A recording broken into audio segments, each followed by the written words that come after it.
साकडं घातलं होतं की स्वामी मला भरपूर पाणी लागू दे प्लॉटमध्ये आणि मी इथं आपल्या इथं येऊन अभिषेक करेल।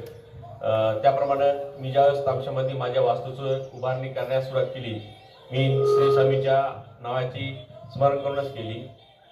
आणि मला इंजिनियरने विचारलं की तुम्हाला प्लॉटवर कुठं पाणी मारायचं कुठं बघितलं का? तर मी म्हणलो नाही, मी माझ्या स्वामीच्या आशीर्वादाने नारळ ठेवेल तिथं आणि पाणी लागेल असं मला वाटते।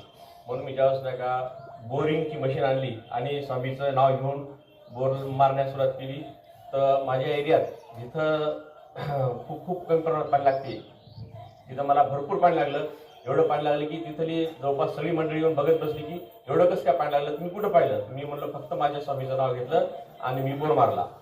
हे मला खूप मोठा अनुभव आला। यापूर्वी एक असा अनुभव आला, मी माझ्या मुलांना सांगितलं बाबा आपल्याला 2 व्हीलर गाडी घ्यायची आहे। त्यावेळेस मी गाडी घेण्यासाठी गेलो आणि गाडी घेऊन आलो। मला यायला उशीर झाला। इथं आमच्या घरची मंडळी म्हणली की आपण स्वामीची इथं येऊन पूजा करूया आणि गाडीत पण पूजा करूया महाराज हातानं। आम्ही नामशावरून निघालो 2 व्हीलरवर। जसं निघालो तसं घाटापाशी आले की पाऊस सुरू झाला। आमची घरची मंडळी म्हणजे आता काय करा? मी म्हणलं स्वामीची कृपा असेल तर भिजत जाऊया, स्वामीची इच्छा असेल तर कोण नेतील आपला स्वामी। आम्ही जसजसं समोर आलो तसं पाणी उघडत चाललं, जसजसं समोर आलो पाणी उघडत चाललं आणि समोर इथपर्यंत येईपर्यंत आमचं पाणी उघडलं। आम्ही पूजा केली, पाणी सुरू झालं आणि पाठीमागून पाणी येत चाललं। जाताना पण स्वामीने आम्हाला कोरडं आणलं आणि येताना कोरडं। अशी आम्हाला स्वामींची खूप अनुभूती आली। जय स्वामी समर्थ, श्री स्वामी समर्थ।